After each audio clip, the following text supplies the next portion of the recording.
Hello, welcome to Gardener's World. Well, I've got back from Chelsea with my head so crammed full of horticultural distillation that it's very nice just to let go. Just to come back to Longmeadow and try not to think about anything at all, just take it in. Just let the garden wrap itself around me. And boy, it's grown a lot. And that's, I suppose, inevitable, but it's always a surprise, even after 26 years. The speed and the rate of growth is something extraordinary. It sort of creeps up on you and then just explodes out. And all spring I said, it's coming, you know, hang on in there, the blossom's coming, the flowers are coming. Well, let me tell you, it's arrived. This week, as part of the BBC's campaign Do Something Great, we visit Bodnant Garden in North Wales to celebrate the volunteers who keep our historic gardens going. The thing about working here is to work with pleasant people in a pleasant garden, in a pleasant atmosphere, and to see this garden grow. Frances Tophill continues her veg trial at RHS Rosemore to find out which varieties work best in different soils and different conditions. Whilst we've been growing our plants here in Devon, up in Yorkshire at RHS Harlow Carr, they've been growing exactly the same ones. And as you would expect, everything is a little bit behind.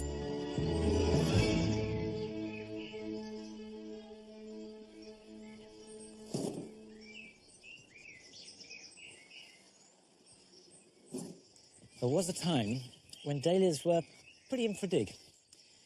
They were seen as a bit vulgar. Well, not in my garden, they're not. I love them. I love the way that they give you powerful colour. From middle June right through till November, and I grow lots. This is the Bishop of Lambeth that started flowering at the end of May, and I could keep this going by deadheading at least into November. But what I can't do is keep them outside in the garden. I like to have plenty here in the jewel garden, but if I left them, the combination of wet and cold would rot them. If you've got good drainage, and ideally if it doesn't get too cold in your garden, i.e. not much below -5, then you can mulch them in winter and they should survive perfectly well. If you've got any doubts, do as I do, which is you lift them after the first frost, dry them off, put them in old compost or sand in trays or pots, store them in a cool, dark place, bring them out in March, pot them up like I have here, and then after the last risk of frost is gone, they can be planted. They don't need to be planted particularly deeply, just as long as the tubers are covered, and they respond really well to a rich, free-draining soil. And the more food you give them, the better they will flower. Now, shall we put the bishop in here? Yes, why not? There we are. When you're raising a dahlia, think of it as nurturing the tubers, because the bigger the tubers, as long as they're healthy, the better the plant you'll have. So that's what you want to be looking after. This is a dahlia called Grenadier, which has got dark foliage, but it's got much more green in it. And it's got these intense red flowers. And I shall be planting dahlias in the cutting garden this year, which means that I can pick them freely without destroying the display in the borders. They'll go in the cottage garden, in the orchard beds. There are dahlias that will suit almost every location.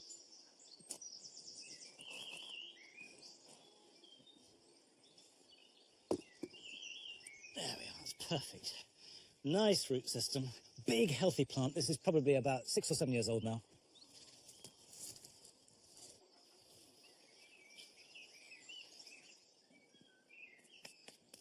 I'll water these in well. They'll grow in most soils. They like sun, but they don't have to be in full sun. And if you keep deadheading them, they just repeat flowering. And a tip that's quite useful is you can cut them back at this time of year quite hard. You can reduce them by half. That will encourage side shoots, which will have a lot more flowers, although they will start about 3-4 weeks later than if they were left uncut.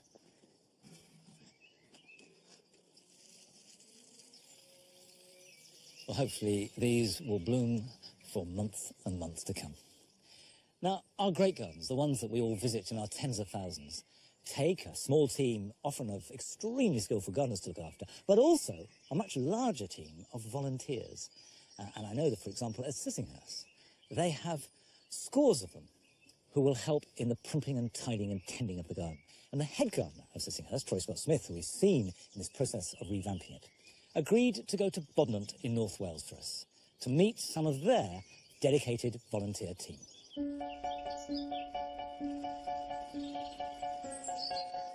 Bodnant's very special to me for all sorts of reasons, not least that I was head gardener here for 7 years. Right now it's looking probably at its best. I don't think I've ever seen it looking quite as good. I was really keen when I arrived at Bodden in 2006 to really bring in volunteers that had never been used before in the garden. And as well as really having a lot of work to do and needing that extra help, I really wanted to engage a lot more, really, with the local community. They do it because they love it. They love coming to the garden. They love having a sense of ownership with a particular area of the garden or a group of plants that they start to look after and become very familiar with. And very much part of a team. It's gardeners and volunteers really working as one team. Nice to see you again, Troy. How long have you been volunteering? Oh, nearly 10 years. Some of the volunteers that started when I began the programme back in 2006 are still here today. So it was a big change for you, wasn't it, Graham, when you came from your big work? change. I used to sit behind a desk in an office, 4 walls, occasionally walk out into a factory, but now, obviously, my factory is here. Wow. The thing about working here is to work with pleasant people in a pleasant garden, in a pleasant atmosphere, and to see this garden grow. What's nice about some of the volunteers as well is that actually they go on and become gardeners. And it's that idea that for some people it is about learning a new skill and then taking it on and making it into a career. Hello, Troy. Used to be head gardener here. I'm studying the RHS level 2.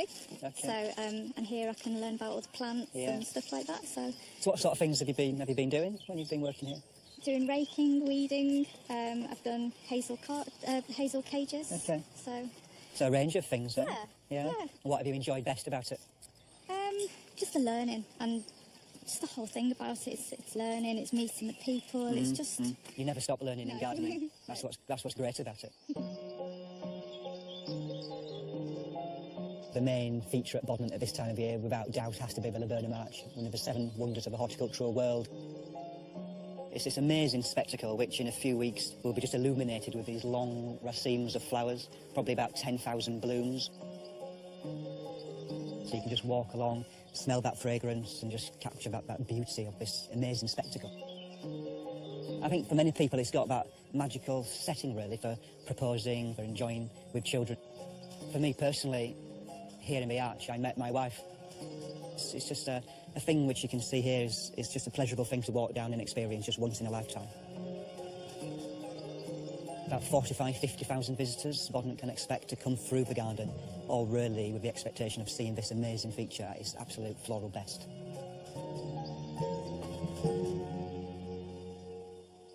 In the 3 weeks of flowering, it's really quite difficult to be able to actually meet everybody's needs. And so it's really nice that Bodden have brought in this team of new volunteers called the Laburnum Archers. And it just shows you that actually there's volunteering opportunities at all kinds of levels, in all kinds of areas as well. The Laburnum Archers meet and greet and make everybody's visit a little bit more special. Dave, you've been here a couple of weeks now as a Laburnum Archer. Tell me how you're finding volunteering here. Very nice, enjoyable. I couldn't be more enthusiastic about it. I mean, I'm not a gardener, not by any means, but I like a nice garden. I like to see it like this. What's the best thing about your volunteering so far?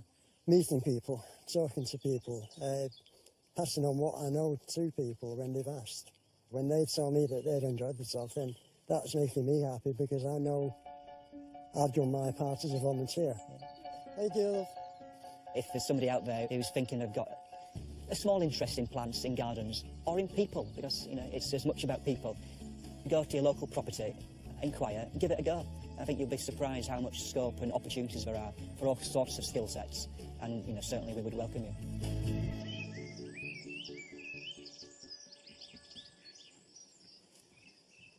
The BBC is running a campaign called Do Something Great, celebrating all the various types of volunteering that you can get involved in.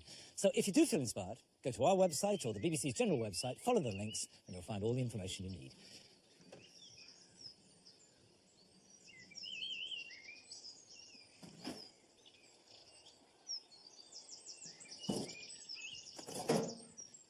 Anybody who grows grass of any kind whatsoever, sooner or later, has to deal with bare patches. It could be where you scuff the ground or taken out a dandelion, or as the case of this grass here, where it got really wet in winter and we were working on the borders, we simply worn away the grass. Now, you can replace it by digging out a whole area and putting a piece of turf in, or you can sow grass seed, and that will work. But I've got another method, which is just brilliant for small areas. If you sow grass seed, as though you were sowing veg, into plugs, you can plant little individual pieces of turf. Because they've got a good root system already, they'll grow away very quickly and establish. And I like to think of it like hair transplant. You can dot them around and they will join up. And if you've used the same seed that you sowed it with in the first place, it'll match in perfectly. Grass must have good drainage to flourish. And I get loads of letters from people saying, what can I do about moss? And moss always comes when you have poor drainage and shade. So nothing is more important than loosening the soil up a bit. If it looks like I'm making a big mess, don't worry about it, because it's going to improve things. And if you notice, I'm going right down there, really working the fork in. And what I think I'll do is add a little bit of good potting compost mixed in with a bit of grit, a bit of leaf mould, and actually a bit of sieve garden compost. And the idea being is to give the grass a good starting life. Just because it's grass, it doesn't mean to say it doesn't need good growing conditions. So add that in, work that in a bit, like that. These were sown at the beginning of March. If you could sow them now, they would germinate quickly and they'd be ready to plant out probably in August, which is a good time to put grass in anyway. And just pop that in, like that. Put another one there. And probably another one there, and those will grow together.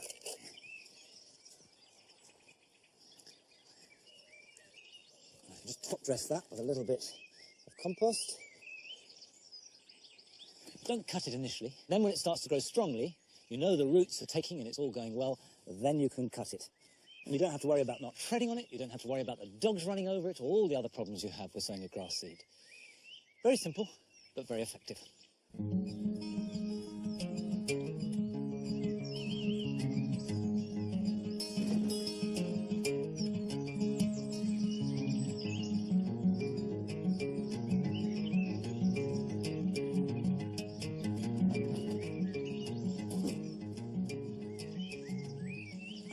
Particularly delighted with these Meconopsis, this blue Himalayan poppy. Conventional horticultural wisdom is that Meconopsis need ericaceous soil, they're not hardy, and they need cool, moist summers and cold winters. Well, they're a little bit more adaptable than that, but what they absolutely hate are hot, dry summers. They do need moist air, so they're quite tricky. Well, I grew these from seed. They took a couple of years to develop into little plants, planted them out, and here they are flowering. So not only are they beautiful, but they're making me feel quite pleased with myself too. Now, Frances Tophill isn't growing Meconopsis, but she is growing lots of vegetables and trialling them for us, both down at RHS Rosemoor and also in very different conditions in the north at Harlow Carr. And we go back down to Devon, to Rosemoor, to see how she's getting on.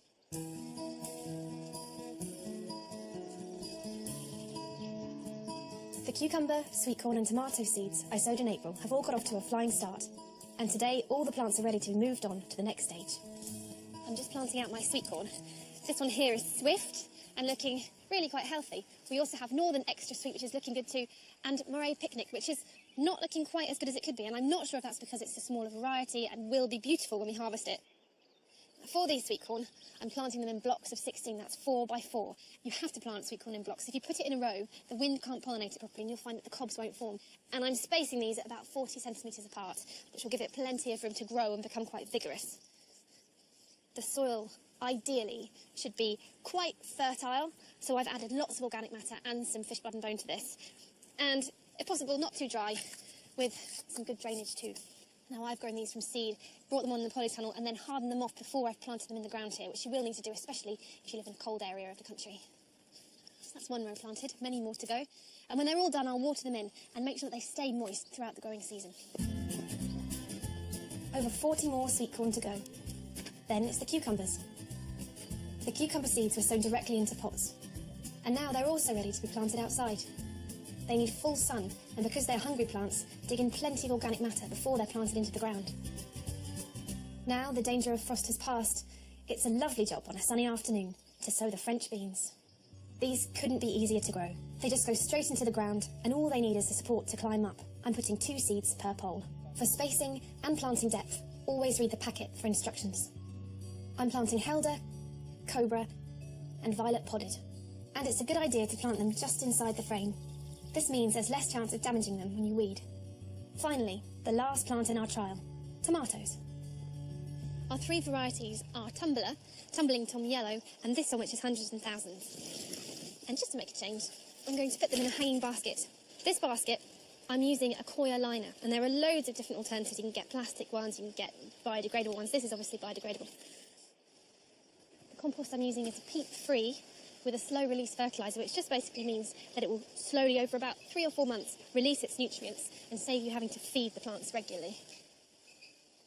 Generally speaking, when you're planting in a container, especially if you're really cramming it full, you'd half fill it, put all your plants in, and then backfill with compost. But because I'm only going to put 3 small plants in, I'm just going to fill the whole container up and dig little holes with my hands. This Hundreds and Thousands claims to be the world's most prolific fruiter. We'll see. And this is a lovely tomato for a hanging basket because it will cascade downwards. The tomatoes themselves are about the same size as a grape and form in lovely hanging bunches, which makes them quite nice if you're growing these with kids.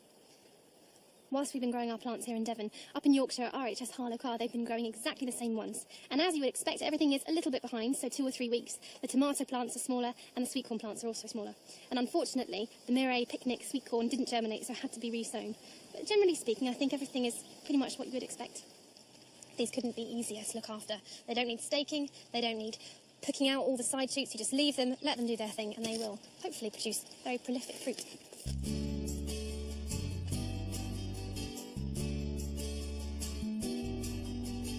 Make sure you always keep your tomatoes nice and moist, especially when they're in a hanging basket. And once a week, once the first truss of flowers appears, start feeding it with a tomato feed or any high potash feed, which you can just dilute in your water as normal. And if you think it's too late to grow vegetables, it's not. Go to your local nursery or garden centre and buy seedlings and plant them out wherever you can.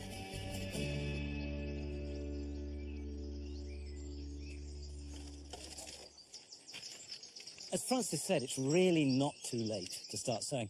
In fact, remember, Rosemoor is in sunny Devon. And certainly it's a good week, if not 2 weeks, ahead of us here at Longmeadow, so don't be put off. If there's anything you'd like to grow, from seed as well as from plants, start now, give it a go, and the chances are it'll be absolutely fine. Remember, we go on harvesting vegetables well into November. Now, I'll tell you what, I almost don't want to harvest because it's so resplendent, is this rhubarb. It's the latest rhubarb we grow. And boy, is it made up for it with vigour. 1 stem is enough to feed a family of 5 for a week and have seconds. All winter, this greenhouse is filled with as many salad crops as I can grow. But it's getting warm and it's time to start growing tomatoes. And from June onwards, this is a tomato greenhouse. Now, I've planted the ones at the back, which are cordon tomatoes. And what that means is they grow straight, up a support. And the problem with just putting in 1 bamboo cane is by the time you get to September or October and you've got a large plant loaded with glorious tomatoes, the bamboo is as wobbly as a drunk in the wind. So you do need to have a decent structure. And when I've got that up, I'll then show you how to plant them so they grow as well as possible. I'm going to space these in 2 rows, 15 inches apart. So the sort of gap I'm looking for is about like that.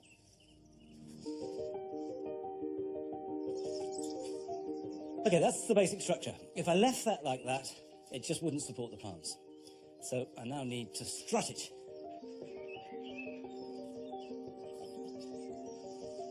At this time of year, good twine and a good sharp penknife are as important to the gardener as a spade and a fork. If you've watched me working in the garden, you will have guessed by now that I really like these temporary structures. To me, that they are part of the beauty of the garden. I genuinely think they can look really nice, and it's important that even though they're completely practical, they should look beautiful too. These are the longest canes I've got because I'm going to tie it together long ways. What I shall do is weave them along the back. Everything is being supported pretty much by everything else, except for in this dimension. So just in case the whole thing comes over, I'm going to tie it in across, like that.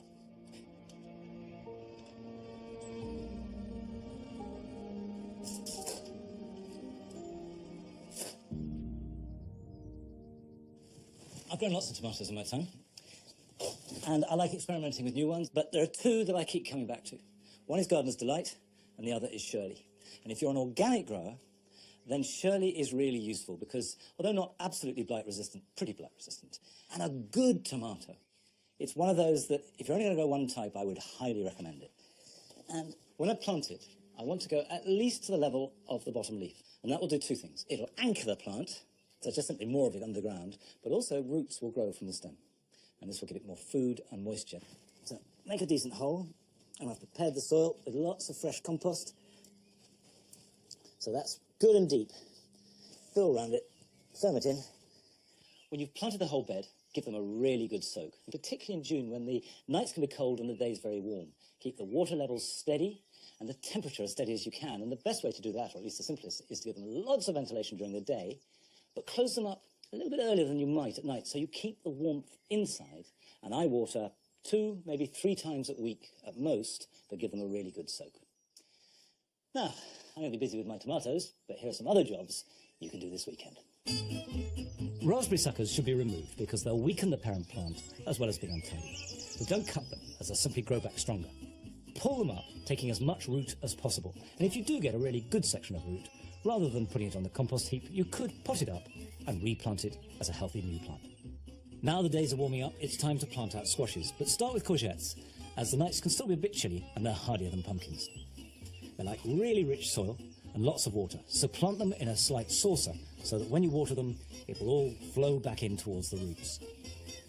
And don't forget, they grow into large plants, so give them at least a meter's room in each direction. If you've grown annuals from seed, like these cosmos, you can either plant them out as they are, and they'll tend to be tall plants with a few large flowers, or you can pinch out the tops, which will encourage them to be bushy with side shoots that will have masses of smaller flowers. If you're wondering where is the best place to cut, the first rule is always just above a pair of leaves. Now this is Cosmos Purity, lovely white flowers. I could take it down to there, which is actually my preferred place, and it is possible to go right to there. But of course the lower I cut it, the later the flowers will come. That will become a strong bushy plant in about 3-4 weeks' time, but I'll have an absolute mass of them on a really healthy plant.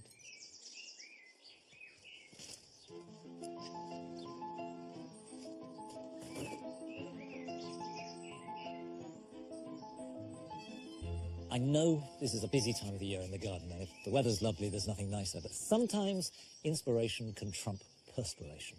And this is the NGS Festival Weekend, and that means there are over 400 private gardens open to be visited right across the country. And if you go to our website, you'll get the details. So if you get the chance, go and visit some gardens, get ideas for yours, and also a lot of pleasure. When I was at Chelsea last week, I overheard someone say that anyone who let that weed cow parsley into their garden was an idiot. Well, then I am a joyful idiot, because I love this chaos of cow parsley. To me, this is the plant of the season. Nothing that I can carefully grow in this garden is as beautiful as the froth of cow parsley at the end of May and early June. And while it lasts, all you can do is revel in it. That's it for today. Have a lovely weekend, and while I revel in my cow parsley, I shall see you back here at Longmeadow, same time next week. Till then, bye-bye.